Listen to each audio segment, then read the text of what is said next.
जानन्ति यन्नैव पितामहात्याः परं पदं नैव वयञ्चनान्ये त्वं तत्पदं वृद्धिविनाशहीनं रक्षस्व चास्मान् భగవన్ ప్రసీద. అత్యంత పవిత్రమైనటువంటి ఈ ఆషాఢమాసంలో శుభోదయ వేళలో దేవదేవుడైనటువంటి శ్రీమన్నారాయణుణ్ణి, కలియుగ ప్రత్యక్ష దైవమైనటువంటి శ్రీ వెంకటేశ్వర స్వామి వారిని పరిపరి విధాలుగా శరణాగతి చేస్తూ ఉత్తమమైన ఈ ఆషాఢమాస శుభోదయ సమయాన్ని మనం చరితార్థం చేసుకుంటూ ఉన్నాం. ఈ ఆషాఢమాసంలో మనందరి యొక్క ప్రధానమైనటువంటి కర్తవ్యం గోవిందుడి యొక్క ఆరాధన. గోవిందుణ్ణి, శ్రీమన్నారాయణుణ్ణి ఎంతగా భక్తి ప్రపత్తులతో మనం ఆరాధన చేస్తామో అంత గొప్పదైనటువంటి మహాభాగ్య రూపమైనటువంటి ఫలాన్ని మనందరం కూడా పొందగలం. అందుకే భగవంతుణ్ణి ఈ విధంగా మనం కోరుకునే ప్రయత్నం చేస్తూ ఉన్నాం. జానంతి ఎన్నైవ పితామహాద్యాః. ఎందరో గొప్ప గొప్పవారు, వారందరూ కూడా భగవంతుడి యొక్క పరిపూర్ణమైనటువంటి తత్వాన్ని తెలుసుకోలేకపోయారు. ఎందుకంటే భగవత్తత్వము ద్వివిధం, సగుణము నిర్గుణము అని రెండు రకాలుగా ఉంటుంది. రెండు తత్వాలతో భగవంతుడు ఉంటాడు. అందులో సగుణతత్వం వచ్చి తిరుమలాది దివ్యక్షేత్రాలలో మన కోసమే స్వామి దివ్యమంగళ విగ్రహ రూపంలో ఉన్నటువంటి తత్వాన్ని సగుణతత్వము అంటారు. నిర్గుణతత్వము మాత్రం అది ఓంకారగమ్యం, దేవైరప్యనభిలక్ష్యం అంటాడు శాస్త్రకారుడు. దేవతలు కూడా ఆ నిర్గుణతత్వము యొక్క పరిపూర్ణతను తెలుసుకోలేకపోతున్నారు. మరంత గొప్పది భగవంతుడి యొక్క నిర్గుణతత్వం. ఈ నిర్గుణతత్వము మనకెవ్వరికీ అర్థం కావట్లేదు. బ్రహ్మాదులకే కష్టము. జానంతి ఎన్నైవ పితామహాద్యాః. బ్రహ్మాదులు కూడా నిర్గుణతత్వాన్ని అవగతం చేసుకోలేకపోతున్నారు. జానంతి ఎన్నైవ పితామహాద్యాః పరం పదం నైవ వయంచనాన్యే. అదేవిధంగా పరమపదాన్ని, భగవంతుడి యొక్క పరమపదాన్ని చేరుకోవడానికి కూడా మనం అందరం చేరుకుంటామో లేదో మనకే తెలియదు. మనం ఈ కలియుగంలో ఇప్పుడున్నటువంటి సంసార పరిస్థితుల్లో పరమపదాన్ని చేరుకోగలిగేటువంటి పుణ్యకార్యాలు మనం ఆచరించగలుగుతున్నామా? అందుకే సందేహమే. వయం పదం నైవ వయంచనాన్యే త్వం తత్పదం వృద్ధి వినాశహీనం రక్షస్వ చాస్మాన్ భగవన్ ప్రసీద. కాబట్టి నీవే మమ్మల్ని రక్షించాలి స్వామి. నీవు ఎలాంటి వాడువు అంటే వృద్ధి వినాశహీన. ఎప్పుడు ఒకేలాగా ఉంటావు నీవు ఈ లోకంలో. వృద్ధి ఉండదు, నాశము కూడా ఉండదు. ఒక్క అణుమాత్రము కూడా నాశము ఉండదు. ఎప్పుడూ కూడా ఒకే విధమైనటువంటి తత్వాన్ని కలిగి ఉన్నటువంటి ఓ స్వామి, నీవెప్పుడూ కూడా స్థిరంగా ఉంటావు కదా. అటువంటి స్థిరమైనటువంటి భక్తి ప్రపత్తులను మాకు అనుగ్రహించి ఈ కష్టమైనటువంటి ఈ సంసార సాగరాన్ని ఈదుకొని ఈ కలియుగంలో స్వామి నీ యొక్క పరమపథాన్ని చేరుకోగలిగేటువంటి ధర్మ కార్యాలను మా చేత ఆచరింపజేయి నీవే అని కోరుకో. అటువంటి గొప్పదైనటువంటి కోరికను మనమందరం కూడా భగవంతుడికి విన్నపం చేస్తూ ఈనాటి తిథివార నక్షత్రాలలో ఉండేటువంటి తత్వాన్ని కాస్త మన జీవితానికి అన్వయించుకునే ప్రయత్నం చేద్దాం. ఈ రోజున జూలై 21వ తేదీ ఆషాఢమాస శుక్లపక్ష సప్తమి తిథి. ఈ రోజున సప్తమి తిథికి అధిదేవత ఎవరు అంటే సప్తాశ్వ రథారూఢుడైనటువంటి సూర్య భగవాన్. ఈ రోజున సూర్య భగవానుడి యొక్క ఆరాధనం మనందరికీ కూడా ఆయురారోగ్యాలను కలగజేస్తుంది. అదేవిధంగా ఈ రోజున నక్షత్రము చిత్ర నక్షత్రము, దీనికి అధిదేవత ఇంద్రుడు. ఇంద్రుడి యొక్క ఆరాధన ఐశ్వర్యాన్ని మనందరికీ కూడా కలగజేస్తుంది. ఈ రోజున వారము మంగళవారం. ఈ రోజున భక్తాగ్రగణ్యుడైనటువంటి హనుమంతుల వారి యొక్క ఆరాధనం చక్కనైనటువంటి భక్తి ప్రపత్తులను మనకు జీవితంలో అనుగ్రహిస్తుంది. కనుక ఈ తిథివార నక్షత్రాలలో ఉండేటువంటి తత్వాన్ని మన జీవితానికి అన్వయించుకుని గోవిందుడి యొక్క అనుగ్రహంతో ఈ ఆషాఢ మాస శుభోదయ సమయాన్ని మనం చరితార్థం చేసుకుందాం. చందురుతోడ పూటిన సంపదల మెరుగవో కందువ బ్రహ్మల కాచే కల్పవల్లివో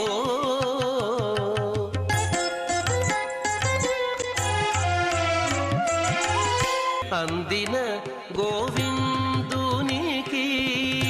అండనే తోడు నీడై ఉండానవు మా ఇంటనే ఉండవమ్మా అమ్మా జయలక్ష్మి వరలక్ష్మి సంగ్రామ వీరలక్ష్మి ప్రియురాలవై హరికి బెరసితివమ్మా.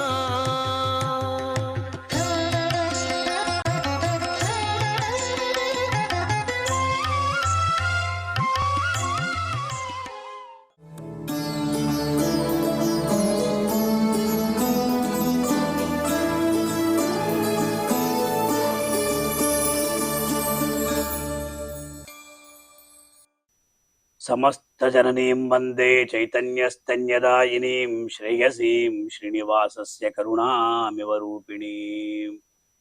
ప్రియ భాగవతోత్తములారా, కులశేఖరాళ్వార్ల చేత రచించబడినటువంటి ముకుందమాలలోని ఒక శ్లోక వైభవాన్ని తెలుసుకునే ప్రయత్నం చేద్దాం. లోకంలో ఉన్నటువంటి వాళ్ళందరూ కూడా అజ్ఞానాంధులై మోహావేశపూరితులై భగవంతుణ్ణి వదిలిపెట్టేస్తున్నారు. అటువంటి వాళ్ళని కులశేఖరాళ్వార్లు విశేషమైనటువంటి తన ఉపదేశంతో భగవంతుని చెంతకు చేరుస్తూ ఉన్నారు. అంచేత ఈ జనన మరణం అనేటువంటి వ్యాధిని పోగొట్టేటువంటి, వ్యాధిని నయం చేసేటువంటి ఒక అద్భుతమైనటువంటి మందు ఉన్నది అని లోకంలో ఉన్నటువంటి వాళ్ళందరినీ కూడా ప్రేరేపిస్తున్నారు, భగవద్ ఉన్ముఖులుగా చేస్తున్నారు. చెబుతూ, స్వామి, లోకంలో ఉండేటువంటి వాళ్ళందరూ ఇలా ఉన్నారు భగవంతుడా, వాళ్ళందరినీ కూడా నీ వైపు తిప్పుకోవాలి అంటే మీలాంటి వాళ్ళే ఉపదేశం చెయ్యాలి అన్నారట భగవంతుడు. ఎందుకంటే ఆయన వచ్చి చెప్పడు. భగవంతుడు ధర్మ సంస్థాపనం కొరకు, అధర్మ నాశం కొరకు ఆయన అవతరించాడు. ఈ కలియుగంలో భగవంతుడి యొక్క అవతారం లేదు. అందువల్ల ఏం చేయాలి? ఆళ్వారులు, ఆచార్యులందరూ కూడా ఈ లోకంలో అవతరించి భగవంతుని యందు వాళ్ళకి ఏ ప్రకారంగా ఒక భక్తి ఏర్పడుతుందో ఆ ప్రకారాన్ని ఉపదేశిస్తూ ఉన్నారు. యోగజ్ఞాః సముదాహరంత్యాం మునయో యాం యాజ్ఞవల్క్యాదేహ. ఈ లోకం ఎలా ఉందంటే జ్యోతిషం పైన ఎక్కువ వ్యామోహాన్ని పెంచుకున్నది. అలాగే ఔషధాది సేవనం పైన, మందులు వేసుకుంటే అన్నీ తగ్గిపోతాయి. ఆ మందు ఏ ప్రకారంగా ఉంటుంది ఎవరికి తెలియదు. ఈ మందు వేసుకుంటేనే తగ్గుతుందా అంటే డాక్టర్లు ఏవైతే, వైద్యులు ఏదైతే చెప్తారో దాన్ని వింటారు. అదే ప్రకారంగా లోకం ఉన్నప్పుడు ఈ లోకంలో ఉన్నటువంటి వాళ్ళకందరి కూడా మంచి ఔషధాన్ని మనం చెప్తే ఆ ఔషధాన్ని వాడు సేవిస్తే హాయిగా ఉంటారు. వాస్తవంగా చూస్తే వేదం ఏం చెప్పింది? ఓం శాంతి, ఓం శాంతి, ఓం శాంతి. ఆ ప్రశాంతమైనటువంటి జీవనాన్ని గడపాలంటే భగవంతుని ఆశ్రయించాలి. మనకు ఈ అంటే ఒక ఆతురత, సంభ్రమం వల్ల మనకు అన్ని రోగాలు వస్తున్నాయి. అత్యాశ వల్ల రోగాలు వస్తున్నాయి. అదంతా అత్యాశను పోగొట్టుకొని మనకి ఇంతే భగవంతుడు ఇచ్చాడు, దీనితో సరిపెట్టుకోవాలి, దీనితో తృప్తి పడాలి. మనకు కావలసినది ఏమిటి అంటే పరమ పురుషార్థం. ఆ భావనతో ఉండాలి. ఇచ్చట ఆ జనన మరణ వ్యాధిని పోగొట్టేటువంటి ఆ చికిత్స ఏమిటి అంటే అంతర్జ్యోతిరమేయమేకమృతం కృష్ణాఖ్యమాపీయతాం. అంతర్జ్యోతి. వీళ్ళు అడుగుతున్నారట కులశేఖర స్వామి, సరే లోపలే ఉంది అన్నారట. ఏమి లోపల ఉందంటే ఆ ఔషధం అనేది లోపల ఉందన్నారు. ఎట్లా ఉంటుంది స్వామి అంటే మీ హృదయంలో ఉంది అన్నారట. అయ్యో మాకు కనిపించదు కదా, ఆ హృదయంలో అంధకారం ఉంటుంది కంటే, కాదు కాదు, ఆ హృదయంలో అంధకారం ఉండదు, వెలుగు ఉంటుందన్న. ఏమిటి స్వామి? ఎలా? లోపల ఉండే ఉండే బయట ఉండే వస్తువులకి సూర్యుడి యొక్క ప్రకాశం చేత లోపల ఉండేటువంటి వస్తువు ఎప్పుడు కూడా అంధకారమయంగా ఉంటుందని ఎలా స్వామి అంటే, అయ్యా భగవంతుడు వేంచేసి ఉన్నాడు. ఎక్కడైతే భగవంతుడు ఉంటాడో అతడు ప్రకాశిస్తూనే ఉంటాడు. అందువల్ల ఆ ప్రకాశ స్వరూపుడైనటువంటి పరమాత్మ వేంచేసి ఉన్నప్పుడు లోపల అంధకారం ఉంటుందా? అంతర్జ్యోతి అమేయం, మనం లెక్కగట్టలేం. ఏకం అమృతం కృష్ణాఖ్యమాపీయతాం. కృష్ణుడు అనేటువంటి ఒక మందు ఉన్నది, అది అమృతం మయమది. ఆ అమృతమైనటువంటి కృష్ణుడు అనేటువంటి మందును మనం స్వీకరిస్తే చాలా అన్ని విధ ఉపయోగాలు ఉంటాయి. ఎంత వెల స్వామి! ఒక మందును కొనుక్కోవాలంటే వెల ఉంటుంది కదా, 10 రూపాయలు ఉంటుంది, 100 రూపాయలు ఉంటుంది, ఏమి వెలలేదు. అది ఉచితం. అంటే భగవంతుణ్ణి మనం స్మరించాలంటే ఎన్ని ఉపదేశాలు ఉన్నాయి. ఎక్కడ ఎవ్వరి దగ్గర మనం అంటే ఖర్చు పెట్టకుండా మనం మన యొక్క ఈ రోగాన్ని నయం చేసుకోవచ్చు. అంటే కృష్ణుడు అనేటువంటి అద్భుతమైనటువంటి మందు ఉన్నది, అమృతమైనటువంటి మందు, తీయగా ఉంటుంది. ఆ ఔషధాన్ని సేవిస్తే చాలు అన్నారు. సరే, ముఖ్యంగా ఏం చేయాలి అన్నారు? ఈ గొప్ప వ్యాధిని పోగొట్టేటువంటి ఒక మందు ఏమిటి అంటే, ఇది గొప్పది, ఇది ఉత్తమమైనది, ఇది ఉన్నతమైనది, ఇది ఉత్కృష్టమైనటువంటి మందు. ఏం చేయాల్సిన పని లేదు, కృష్ణ కృష్ణ అని చెప్తే చాలు. కుంతీదేవిని కృష్ణుడు ఓ కోరికను కోరమన్నాడు. మనమైతే ఏం చేస్తాం? నేను సుఖంగా ఉండాలి, నేను ఆనందంగా ఉండాలి, నాకు ఇది కావాలి అది కావాలి అని కోరుకుంటాను. కానీ కుంతీదేవి, కృష్ణ నాకు ఎల్లప్పుడూ అంటే ఏదో ఒక కోరిక, ముఖ్యంగా ఏమిటి, ఏదో ఒక కొరత ఉండేట్టు చేయమని చెప్తున్నాడు. ఎందుకమ్మా ఇలా కోరుతావంటే, కొరత ఉన్నప్పుడే కృష్ణుణ్ణి అడుగుతాం. కష్టం, ప్రతిరోజు ఒక కష్టం ఉండేటట్టు చేయమంటే మనం అలా అడుగుతామా? ఎందుకంటే కష్టాల్లోనే కృష్ణుణ్ణి మనం స్మరిస్తాం. కష్టం వస్తేనే కృష్ణుని స్మరిస్తాం, సుఖం వస్తే కృష్ణుని స్మరించాం. మన యొక్క నైజం అది. అందువల్ల ఇక్కడ కూడా ఏం చేస్తున్నారు? ఈ మందు కృష్ణాఖ్యమాపీయతాం అన్నప్పుడు కృష్ణుడు అనేటువంటి మందు ఉన్నది. ఆ మందుని మీరు సేవించండి అంటే నోరారా పలకండి, కృష్ణ కృష్ణ కృష్ణ కృష్ణ అని పలుకుండి. హరేర్నామ హరేర్నామ హరేర్నామైవ కేవలం కలవు నాస్త్యేవ నాస్త్యేవ నాస్త్యేవ గతిరన్యథ అనే రీతిగా హరే రామ రామ రామ హరే హరే హరే కృష్ణ కృష్ణ కృష్ణ హరే హరే అని పలకండి.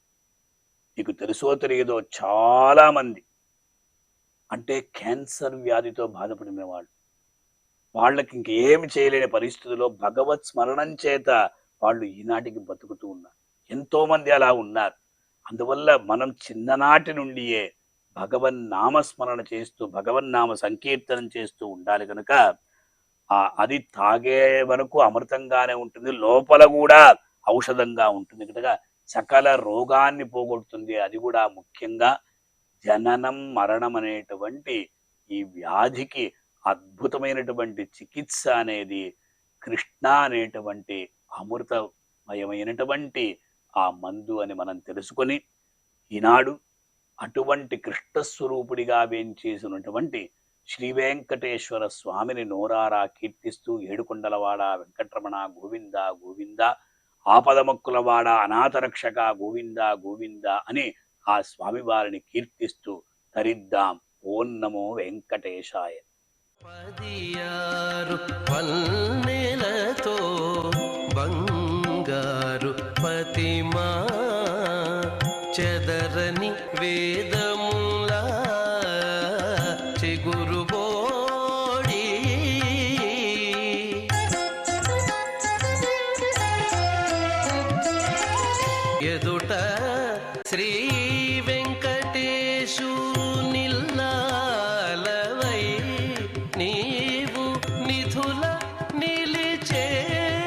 తల్లి నీవారమౌమా అమ్మా జయలక్ష్మి వరలక్ష్మి సంగ్రామ వీరలక్ష్మి ప్రియురాలవై హరికి వెరసితివౌమా అమ్మా జయలక్ష్మి వరలక్ష్మి సంగ్రామ వీరలక్ష్మి వరలక్ష్మి జయలక్ష్మి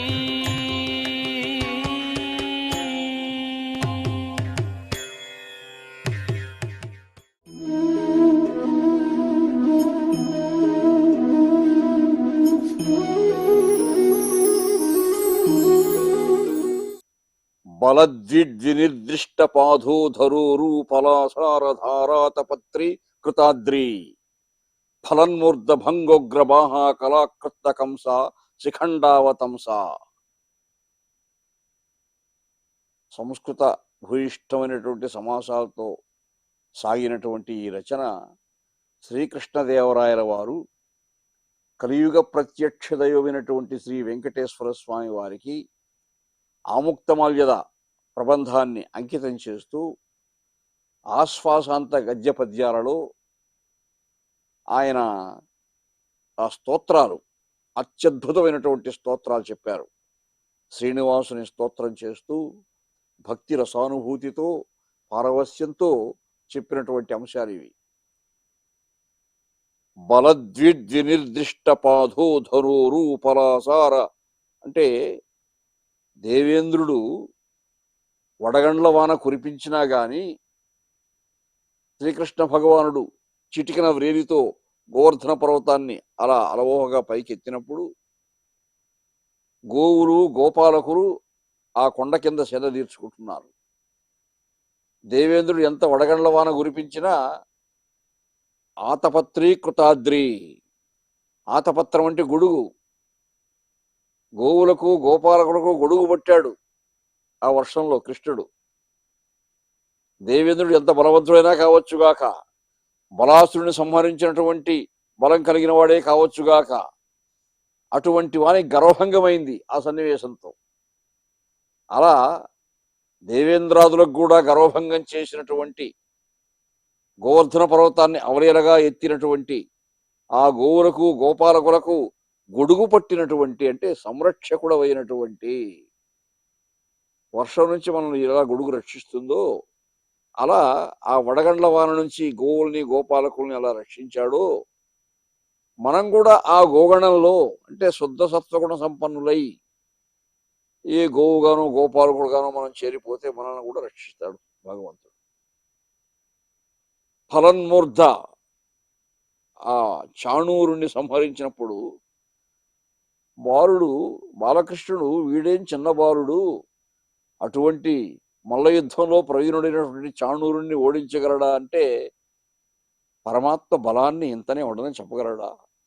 ఫలన్మూర్ధ బాహోగ్రభంగ ఆ బాహు ముష్టిఘాతాలతో వాడి బలాన్ని భంగం చేసినటువంటి వాడు.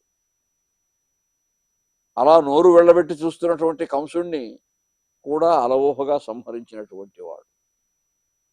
శిఖండావతంస ఆ దేవదేవుడు ఆ నెమలి పింఛాన్ని అలంకరించుకున్నటువంటి శీర్షం కలిగినటువంటి వాడై, అటువంటి శీర్షభూషణుడై, ముగ్ధమనోహర మూర్తి అయి, లోకోత్తర వీర పరాక్రమాదులతో బాల్యంలోనే ఎన్ని గొప్ప క్రీడలు నిర్వహించాడో. శ్రీనివాసుడే ద్వాపరయుగంలో కృష్ణ భగవానుడు, త్రేతాయుగంలో శ్రీరామచంద్రుడు. ఈ అంశాలన్నీ కూడా పౌరాణికమైనటువంటి సన్నివేశాలన్నీ కూడా కృష్ణదేవరాయల వారు బాగా అధ్యయనం చేశారు కాబట్టి భక్తి ప్రపత్తులతో చెప్పాడు. ఎంత చక్రవర్తి అయినా కానీ శ్రీమన్ మహారాజాధిరాజ రాజపరమేశ్వర ప్రబల రాజాధిరాజ వీరప్రతాప ఇలా బిరుదులు ఎన్నో ఉన్నాయి ఆయనకి. త్రిసముద్రాధీశ్వర గజపతి గజకూట పాకల ఇట్లా. కానీ అవన్నీ తన రాజశానికైనా తన ఐశ్వర్యాలకైనా తన భోగభాగ్యాలకైనా తన సామ్రాజ్య విస్తరణకైనా కానీ తన బల పరాక్రమాదులకైనా కానీ కారకుడు ప్రేరకుడు ఆ దేవదేవుడే అని విశ్వసించినటువంటి మహాభాగవతోత్తముడు కాబట్టి కృష్ణదేవరాయల వారు 7 ఆశ్వాసముల కావ్యము ఈ ఆముక్తమాల్యద. 7 ఆశ్వాసాలలో ఆశ్వాసం ప్రారంభంలోనూ ఆశ్వాసం చివర కూడా ఆ దేవదేవుని స్తోత్రం చేసినటువంటి ఆ పద్య పరంపర చూస్తే, ఆ సామాజిక ధారా విశ్లేషణ చూస్తే, అది ఏ భగవద్ రామానుజుల వారు శంకర భగవత్పాదుల వారు స్తోత్ర సాహిత్యం చెప్పారు, అటువంటి ఆచార్య పురుషుడు చెప్పినటువంటి స్తోత్ర సాహిత్యం లాగానే, అంటే అటువంటి ఆళ్వార్ల సంప్రదాయానికి చెందినటువంటి మహానుభావుడే కాబట్టి కృష్ణదేవరాయల వారు కూడా అంత భక్తి ప్రపత్తులతో చెప్పగలిగాడు. కాబట్టి ఆ వర్ణనలు కొన్ని ఆశ్వాసాల్లో రాముణ్ణి, కొన్ని ఆశ్వాసాల్లో కృష్ణుణ్ణి, కొన్ని ఆశ్వాసాల్లో వెంకటాచల మహాత్మ్యము, ఇలా ఆ దేవదేవుని యొక్క అనంత కళ్యాణ గుణగణాలన్నీ కూడా అత్యద్భుతంగా వర్ణించినటువంటి మహానుభావుడు కృష్ణదేవరాయల వారు. ఆ స్తోత్రాలు మనం కూడా అనుసంధానం చేసుకోవాలి. అలా అనుసంధానం చేసుకోవడం వల్ల భాషా పరిజ్ఞానం పెరగడంతో పాటు భక్తి ప్రపత్తులు కూడా మనలో, ఆ భక్తి సంస్కారం కూడా, భక్తి జ్ఞాన వైరాగ్యాలు కూడా మనలో దినదినం ప్రవర్ధమానమయ్యే అవకాశం ఉంది అనే అంశాన్ని మనం గుర్తించాలి.